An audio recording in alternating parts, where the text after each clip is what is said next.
Hello, thank you for joining me tonight.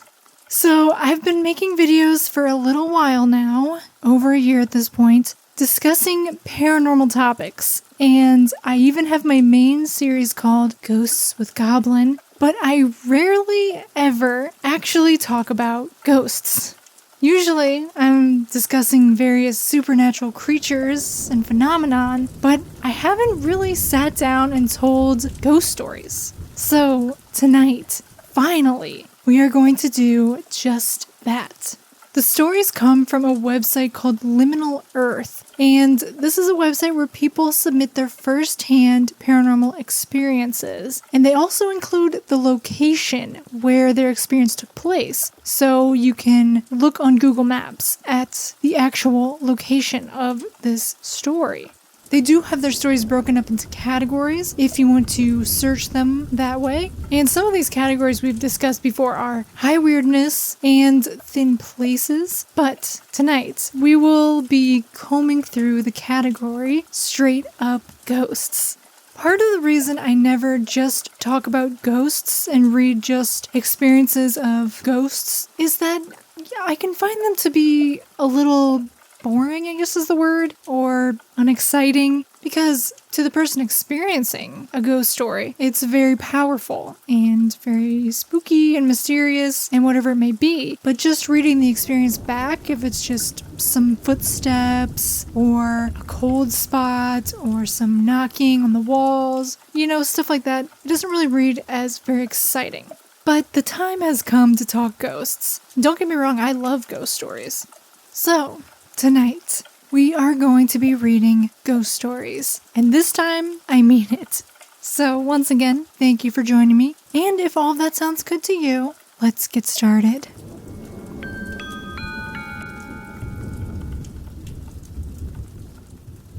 This first story took place in Bremer, Iowa, sometime between 2006 and 2008, and it was submitted by some guy.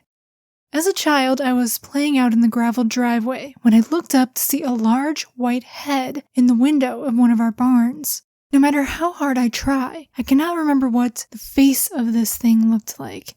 I ran inside and told my dad, who then proceeded to grab his shotgun and look through all of our farm buildings, only to find that no one was there. Later on, I found out that my little brother had also been seeing this strange head on a different occasion.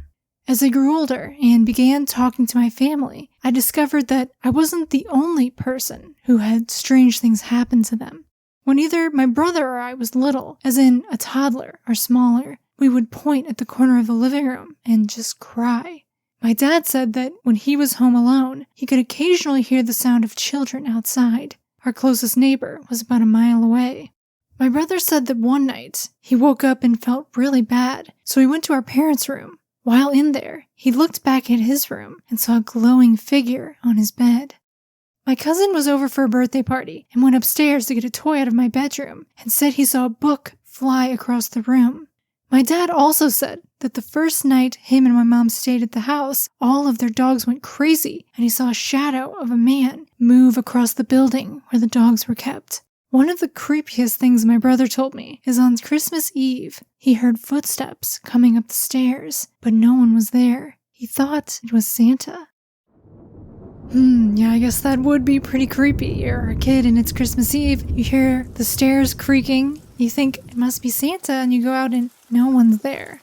So, as you saw, as I go through these stories, I scroll through the available street view on Google Maps where the location is pinned on Liminal Earth. And for this location, it's so rural that the closest street view is the nearest highway. So all we could really see was rural Iowa, but there's nothing out there, and you can imagine it being so remote that, well, to me, as a someone who grew up in the suburbs and has lived near the city, to me, that rural setting is kind of creepy in a fun way. But just that there's no one else around, so that if you do think you see somebody or think you hear children outside, it's harder to explain away. Like in a highly populated area, it's very possible you could just hear someone talking outside. Maybe you see someone walk by, but when your nearest neighbor is a mile away, then you're kind of at a loss for explanations, right? The titular large white head I thought was a very creepy visual. I was picturing kind of like an over-large, disembodied, glowing white head in the window of one of the barns just gazing out at you. Something very unsettling about looking into your own property window and there's someone you don't know looking back out at you from inside your own building. You know what I mean? So I thought that was really creepy story. They had a couple interesting experiences, it seems, on their farm, which is a great setting for a ghost story. It kind of reminded me of like an Ambrose Bierce ghost story setting. So let's move on to the next one now.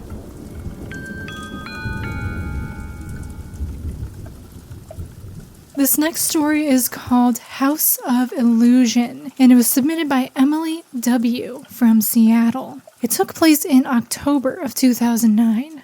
In 2009, I was working for Richard Hugo House, a writing center in an old Victorian house with a long and storied past as a former mortuary, funeral home, and theater. On the glass window of one of the front doors were the words House of Illusion in faint cursive, and House of Illusion it certainly was.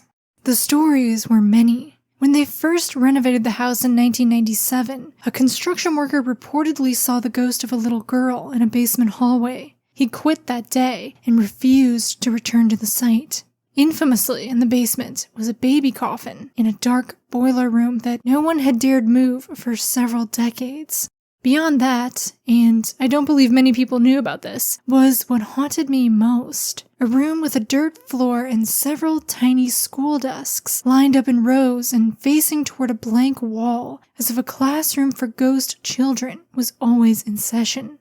If the rest wasn't spooky enough, the basement at this time was being used for the non-profit Ruby Room and housed hundreds of old prom dresses. The Carrie vibes were strong. Two of the founders of Hugo House, husband and wife Francis McHugh and Gary Greaves, were living in an apartment on the second floor of the building with their young daughter as they renovated the building. Their own strange experiences, perhaps spirits stirred up by the construction, led them to invite an exorcist to the house to perform a clearing. But some spirits seemed still to remain. Upstairs in the library, where the morticians reportedly used to prepare the bodies, were the most encounters. Things moved from place to place. A friend heard whispers over his shoulder, and as we slowly came to realize, no one could concentrate when trying to work in the room. A buzzing often seemed to resound in your head when you were in there, making focusing on anything difficult. One September, we began talking about Halloween plans. Historically, Hugo House had hosted a party called Haunted Hugo that was open to the public to come trick-or-treat, drink, and go on tours to the basement. This year, though, they weren't planning on hosting a party. The front desk manager Amy and I were openly bummed. Halloween was both of our favorite holidays, and the house was just too perfect for a Halloween party. The directors said they'd allow us to have a party if we didn't mind planning ourselves, and we enthusiastically accepted the challenge. Our coworker Joe said he knew a ghost hunter he could put us in touch with, who could maybe do something for the Halloween party. The ghost hunter, Ross, was more than excited to come to the house for a hunt with his ghost hunting team. They'd done a hunt there in the 90s that had been featured on Dateline and had apparently been dying to come back. They had stipulations. The hunt must be after midnight, and no more than 4 other people could join them. We drew from a hat, and as the staff member who had to let them in and set up the alarm system, I was one of them. We met at the house at 2 a.m, sometime in the few weeks before Halloween. The night was foggy. Ross arrived with about 6 other members of the team, and they brought with them the most amazing arsenal of ghost tools. Ion detectors, high-sensitivity voice recorders, night vision cameras, EMF meters, the works. We split up into 4 groups and spread out all over the house with a plan to reconvene in about 2 hours. I was in a group with a clairvoyant medium and another clairvoyant woman who wore dangling jack-o'-lantern earrings. In each room, we sat in a circle and the ghost hunters would turn on the EVP recorder. The medium would say something like, "Spirits, if you are here, please make yourself known. Knock on the wall or tap on the floor, something to tell us you're here." Then we would wait. All throughout the house we did this, including in the basement full of prom dresses. I was most terrified being down there, afraid to look at the mirrors from the dressing rooms for fear I would see something staring back at me. But all throughout the house we heard nothing until we went up to the theater. It wasn't until we got to the backstage and sat there in the dark, the darkest room of the whole house, calling on the spirits, that we seemed to receive any contact. Listening back to the recording, we heard the distinct sound, tap, tap, tap. We listened back several times. It was distinct. As unremarkable as it seemed, the women said it was significant. Something trying to reach us. Another group, taking pictures with a digital camera, appeared to have captured the figure of a man in a tuxedo jacket standing at the window of the former autopsy room. The House of Illusion, aka Richard Hugo House, has since been torn down, and a new building built in its place, with a new version of the Writing Center opening soon. Who knows what the construction might have done to those remaining spirits, but I'm curious if they remain, and what the new staff of the house may experience should the renovation have stirred them up again. I have no idea what became of the baby coffin or the ghost classroom. Perhaps they still remain there in the darkness. So, as you can see on the map, another person had an experience at the Hugo house, and while I didn't find it quite as compelling as this one to read, it definitely adds to the allegations of the former Hugo house being a very spooky place. And it did indeed used to serve as a funeral home. Too bad it's demolished now, but its legacy lives on through the ghost stories of the former staff.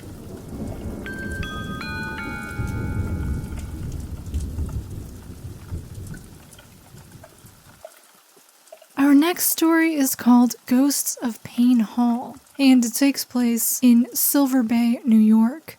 It was submitted by Nina and took place in the summer of 2008 or 2009. When I was a Girl Scout in the early 2000s, my parents sent me to camp at Silver Bay YMCA camp. I went with girls from my troop, and when we arrived, we found out the camp was run out of an old Victorian building called Paine Hall. It was very spooky looking, but we didn't really pay any mind. We had unsuccessfully fought for a spot in the big master bedroom with a private bathroom, but lost out to another group of girls. Turns out, we were lucky. After the first night, the girls who slept in the room under the master room confronted the group of girls sleeping in it for making noise and rocking the chair all night. The girls upstairs claimed they had all been asleep. Later that afternoon, my friends and I were in the library in the hotel on the grounds, and we found a book about ghosts in the Adirondacks. I googled it, and I believe it was Haunted Warren County by David Pitkin. We opened the book and skimmed through and come across a section on Paine Hall at Silver Bay.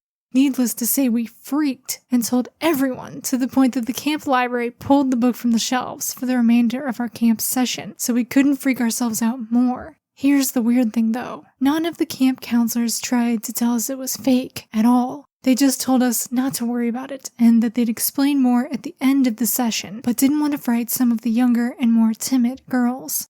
In the remainder of the week, I went to the bathroom and brought my friend, as we were now in a veritably haunted mansion. As I went to wash my hands, we heard one of the girls from upstairs come down. There's a big staircase at the entrance of the bathroom downstairs. You could distinctly hear the footsteps come down. So clearly my friend Hannah said, "Who's coming down here so late?" But then we heard the footsteps get to the bottom of the stairs, right in front of us. No one was there at all. We ran back to our room. I'm sure there's tons of more stories from our session I just don't know. It was one of the greatest and scariest experiences of my life. I love the setting of this one. Summer camp, but in the setting of an old Victorian home, which the name of is even Paine Hall. The story just writes itself. And, as you saw from the street view if you're watching the video, the whole place is absolutely beautiful and looks like an enchanting place to spend your summer, as well as the perfect place for ghost stories. And these rooms they were in sound incredible compared to the average summer camp cabin. The master bedroom with a private bath, complete with a haunted rocking chair. And the library. What more can you ask for than a library in a Victorian building, complete with books on ghost lore? By the way, I wanted to look up the book that the author mentioned in their story. Unfortunately, that book wasn't available on archive.org, but a few of the other author's books were, and he seems to be a very interesting person who has written several books about ghosts that I'll definitely have to take a peek at sometime. Anyway, even though this was one of those ghost stories that I said in the beginning that I generally found to be somewhat boring to recount, because it's just some odd noises and really just the feeling and the suggestion of ghosts, the whole setting really sells it and makes it fantastic to think about. I'm glad that the author thinks back on their experience fondly, and I know we are all living vicariously through their memory.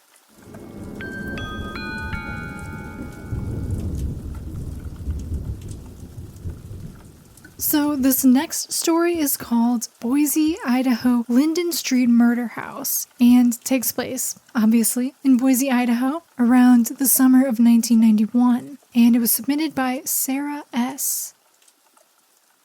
Back in 1991, when I was 14, I spent a summer babysitting 2 younger kids. They were the kids of a friend of my mom's for extra money. I used to live in a subdivision called Lakewood, not far from this house, and take the few-mile bike ride to my mom's friend's house to watch her kids in the morning from about 7 until 5:30 at night when she got home from work. I always had a weird feeling whenever I had to ride past this house on my way, and for some reason would pedal faster, not knowing anything about the old mansion except that I didn't like it, and it had a mysterious gate and hedges all around it, obscuring the bottom level of the house. One night, I ended up babysitting late. I actually think my mom and the kids' mom were probably out drinking, and so I had to ride my bike back late at night, around 10 p.m. It was dark, but again, close, and Boise was small. Of course, I did my usual creepy feeling pedal faster, but as I was pedaling, I heard a loud scream. It sounded like it was on the other side of the hedges. This, of course, scared the crap out of me, causing me to immediately crash my bike and fall off into the fence. I got a cold chill, despite it being a hot Idaho summer, and looked into a completely empty yard. No one was there. The next day I went over to babysit. My mom's friend told me what happened outside and in that house in 1987. A creepy story, and even creepier after knowing that there is a story behind the house in question. The house that gave the author the creeps was this house, 805 West Linden Street, and in 1987 there was a homicide on the property. Following an altercation with 2 men, 22-year-old Preston Murr was fatally shot to death and dismembered inside the house before his remains were dumped into the Brownlee Reservoir. The full details of the story are pretty gruesome, and as a result, locals have given the house nicknames such as the Murder House, the Chop Chop House, and Macabre Manor. Although the murder, unfortunately, really did occur, many stories have developed surrounding the house over the years. There are, of course, claims that the homicide victim haunts the house, as well as a Victorian-era woman. A lot of people seem to think that the home served as a fraternity house for Boise State University, and while there isn't any record of that, it does seem to have been rented out to a number of students since the 90s. The Shadowlands Haunted Places Index says the house, located off Broadway and Linden, first of all, that isn't even the correct cross street, it's Leadville and Linden, had a brutal murder about 30 years ago. A man cut up a number of people and dragged their mutilated body parts around the neighboring area. So, we know that's an exaggeration on the facts of Preston Murr's murder.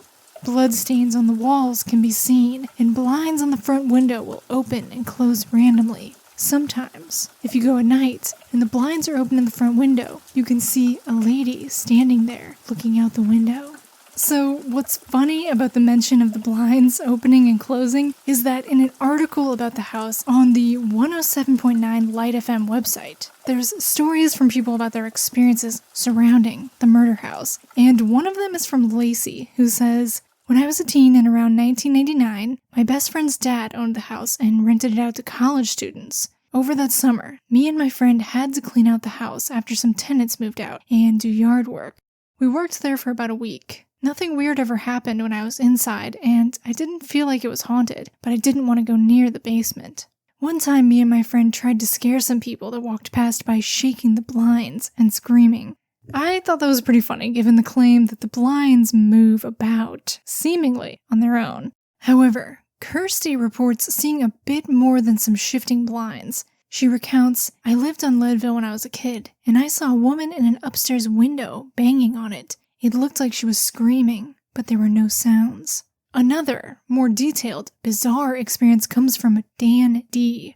"We were upstairs in one of the side bedrooms when we heard someone walk up the stairs. Didn't think much of it, thought it was the roommate. But then we heard it again, and we never heard anyone go downstairs. So me and my friend B went to check it out. We thought it was someone breaking into the house. We checked everything out and don't see anyone, so we go and stand on the porch to let whoever was there know we're watching if he comes back. It was late, maybe midnight, and I kept seeing shadows out of the corner of my eyes. I just thought I was tired, until B asked me if I was seeing this stuff too. I step out into the front yard and look up into the main bedroom upstairs. In the window is a big, black, oily-looking thing. I doubt what I'm seeing until it moves back towards the dresser, stops, goes to the door, and disappears. I see a mirror sitting next to the door on the porch, and it catches my attention for some random reason. I'm looking in the mirror and see a ball of oily blackness coming down the pillar. Of course, I'm still doubting myself until this little ball gets huge. It takes up the whole reflection of the mirror, and the thing goes through me. It was the weirdest, most disturbing thing I've ever felt, and just typing this again makes me feel it again. It's like ice fingers sinking into my shoulders. Several people mentioned the basement being the creepiest part of the house, for no reason other than it seemed to have bad vibes. If anywhere in particular is likely to be haunted, it's probably a place where a murder or some other sudden, emotional type of death has occurred.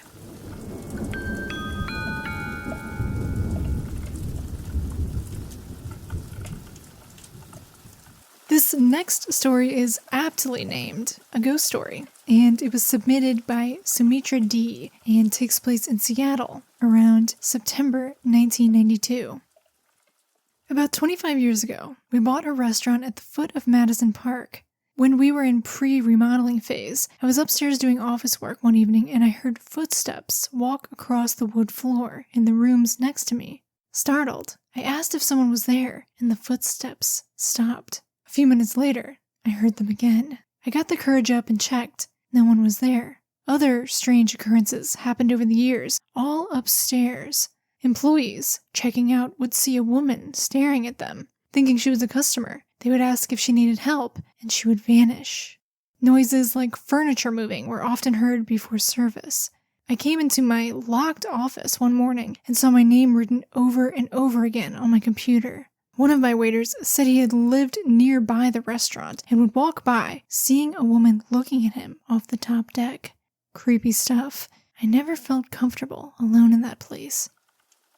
Some pretty creepy experiences there, particularly her name being typed out over and over again on the office computer. Very Stephen King-esque. And the staring woman. I wonder who she is.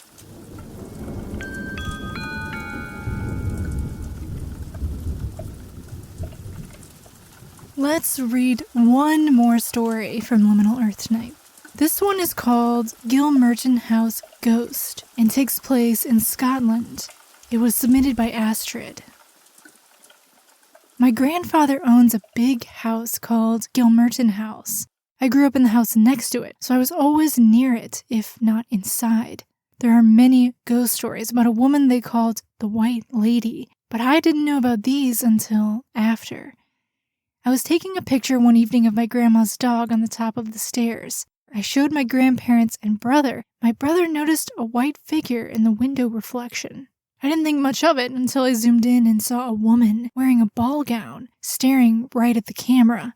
I was freaked out, but it also felt familiar. I asked my grandparents about it, and they said that over the years, some people have said that they saw a very pale, all-white lady in a big dress. And then they told me that when I was about 2 years old, I wandered off and came back saying a strange-looking lady tried to ask me to go with her and held out her hand. I was 2 and had never heard of ghosts. When I go there next time, I'm going to try and find her. First of all, I love when houses have names. I feel like if a house has a name, it's guaranteed to be haunted. There's a classification of ghosts common in Britain and throughout Europe known as white ladies. Let me read this passage from the Element Encyclopedia of Ghosts and Hauntings to give you a better understanding. Type of ghost found in British castles and old houses. They are often the spirits of noblewomen who were murdered or died in tragic circumstances. They are also widely known in France, where they are said to be very beautiful and found in the vicinity of bridges. The reason offered for this is that it was once the custom to offer young women as human sacrifices to the spirits of rivers so that the spirit would allow people to cross in safety.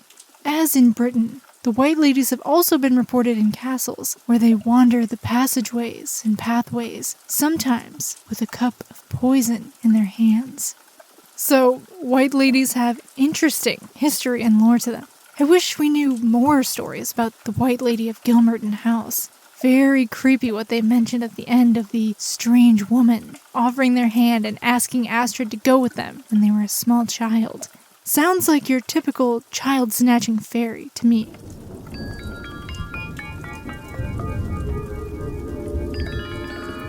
Well, that's all I have for you tonight. As much as I have put off reading just straight-up ghost stories, I really enjoyed reading these. It is one of my favorite subjects, and I've always had a fascination and interest in the paranormal, all my life, really. We'll definitely be back to this subject, maybe sooner than you think. So if you like this video, I have a few more of me reading stories from Liminal Earth. I'll have that playlist pop up as soon as the video is over. At the time of this recording, October is very soon upon us, and the next video I put out I believe will be October 3rd, and it's something I've been working on for a long time. I'm really excited, and October's a pretty long month, so I will have 3 videos out in October, every other week. If you're listening some other time, and it's not about to be October, shouldn't make that much of a difference.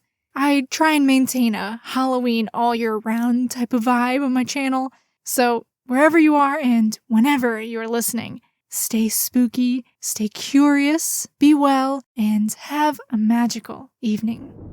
Until next time.